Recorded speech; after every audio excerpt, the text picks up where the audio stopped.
Le 60e anniversaire du couronnement d'Élisabeth II a été célébré comme il se doit, coups de canon et grand-messe à Westminster. Les Britanniques adorent leur reine, mais alors qu'elle vient de fêter ses 87 ans, la question de sa succession se pose de plus en plus ouvertement, même si elle n'a jamais publiquement envisagé d'abdiquer. Ses homologues ont ouvert la voie cette année.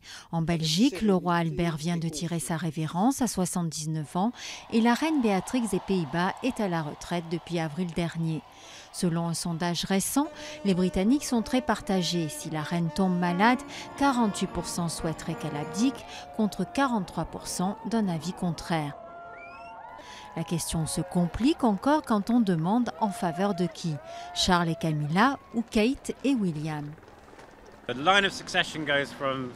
bien, les règles de succession disent que le prince Charles doit succéder à la reine Elisabeth. On ne doit pas changer ça juste parce que William est plus photogénique.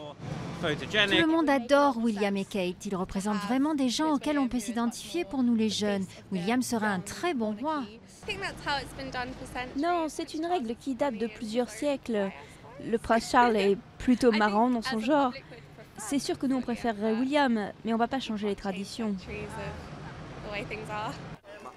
Charles est aujourd'hui âgé de 64 ans. Le prince de Galles remplit des centaines d'engagements officiels chaque année. Et il représente de plus en plus souvent sa mère, comme au prochain sommet du Commonwealth, les pays de l'ancien empire britannique. Sa cote de popularité s'est nettement améliorée. La moitié des Britanniques le verraient bien en futur roi. Mais il pâtit encore de son divorce de la princesse Diana et de l'image toujours négative de son épouse Camilla.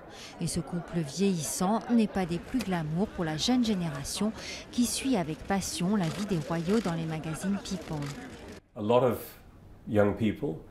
Beaucoup de jeunes gens, j'imagine, ont envie que le prochain roi et la prochaine reine soient de leur génération.